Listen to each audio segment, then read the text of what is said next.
दोस्तों, समाज में हम सब एक दूसरे पर निर्भर हैं और हमें अपने कामों के लिए कभी ना कभी किसी की मदद ज़रूर लेनी पड़ती है। क्या कभी आपके साथ ऐसा हुआ कि आपने अपने किसी काम के लिए लोगों का सहयोग लिया और बाद में काम पूरा हो जाने के बाद आप उन्हें धन्यवाद देना भी भूल गए? अगर हाँ, तो इस वीडियो को ज़रूर देखें, क्योंकि मैं आपको इसमें बताऊंगा कि कैसे भगवान श्री राम ने हमारे सामने इस संदर्भ में एक बहुत बड़ा उदाहरण प्रस्तुत किया, और फिर बाद में करेंगे कुछ काम की बात और जानेंगे कि क्या मिलता है हमको इससे सबक। तो चैनल पर अगर नए हैं तो सब्सक्राइब कर लीजिए, बेल आइकन को दबाकर नोटिफिकेशंस को भी ऑन कर सकते हैं। नमस्कार दोस्तों, मेरा नाम है आशुतोष और ये है माइथो टाइम। आप ये तो जानते हैं कि रावण ने माता सीता का पंचवटी से अपहरण किया और फिर वो उन्हें लंका ले गया। बाद में राम और लक्ष्मण को जब इस बात की खबर मिली तो वो सीता की खोज के लिए निकले। राम राजा थे, वो अगर चाहते तो दूसरे कई राजाओं का साथ लेकर उनका सहयोग लेकर बड़ी सेना बना सकते थे, लेकिन राम ने दूसरा विकल्प चुना। उन्होंने वन में रहने वाली प्रजातियों की मदद ली, वानर और भालुओं को अपने संग लिया, उनके साथ मिलकर सेना बनाई, समुद्र पर पुल बांधा और फिर लंका पहुंचकर रावण को मारा और माता सीता को मुक्त करवाया। और यहाँ महत्वपूर्ण बात यह है कि राम अपनी मदद करने वाले लोगों को भूले नहीं और अपना लक्ष्य पूरा होने के बाद उन्होंने वानर और भालुओं का भी ऋण चुकाया। और हमें इसका पूरा विवरण वाल्मीकि रामायण के लंका कांड में 120 से लेकर 125वें सर्ग तक मिलता है।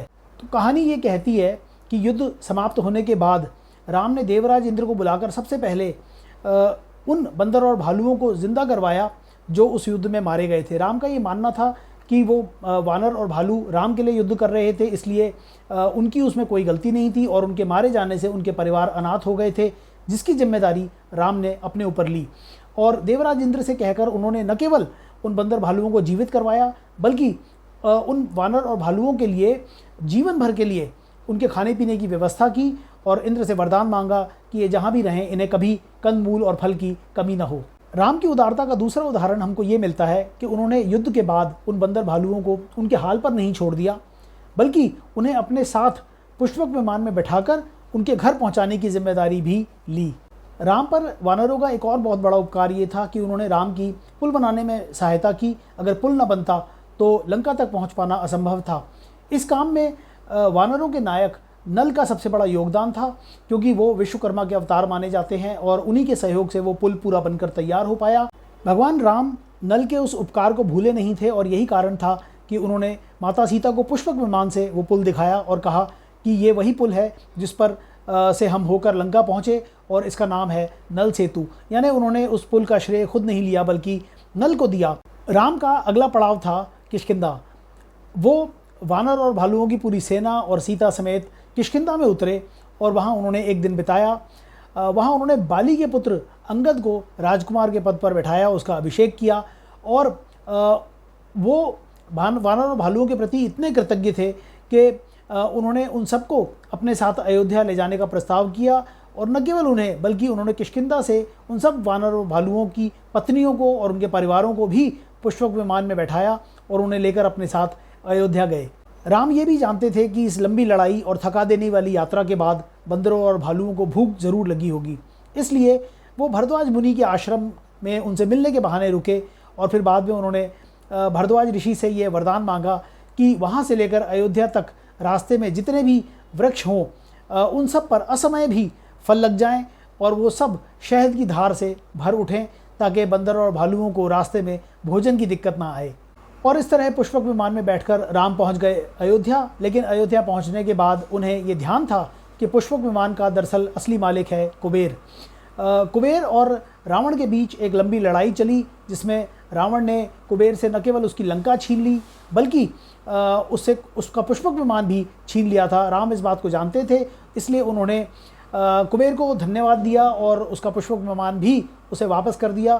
रावण और कुबेर के बीच की जो लड़ाई है वो बहुत रोचक है और उसके कारण और उसके परिणाम पर मैंने एक उपन्यास लिखा जो यहाँ आप देख सकते हैं रखा हुआ है, कुबेर लंका का पूर्व राजा। इसका लिंक आपको डिस्क्रिप्शन में मिल जाएगा, अगर आप पढ़ना चाहें तो वहाँ से ले सकते हैं। अयोध्या पहुँचकर राम ने समस्त बंदर और भालुओं का सम्मान किया, जिसको जो चाहिए था उसे वो दिया और उन सबको फिर बाद में आदर सहित किष्किंधा नगरी वापस रवाना कर दिया। दोस्तों, इस बीच भालुओं के राजा जामवंत ने एक बहुत विचित्र इच्छा व्यक्त की थी। वो भगवान राम से युद्ध करना चाहते थे, लेकिन राम ने उन्हें भी निराश नहीं किया और उनसे उनको वादा किया कि वो अगले जन्म में जब कृष्ण के रूप में दोबारा जन्म लेंगे तो उनकी ये इच्छा ज़रूर पूरी होगी। और कहते हैं कि जब विष्णु ने कृष्ण के रूप में द्वापर में अवतार लिया तो जामवंत के साथ उनका युद्ध हुआ और फिर बाद में युद्ध में उन्हें पराजित करके उन्होंने उनकी पुत्री जामवती से विवाह किया था।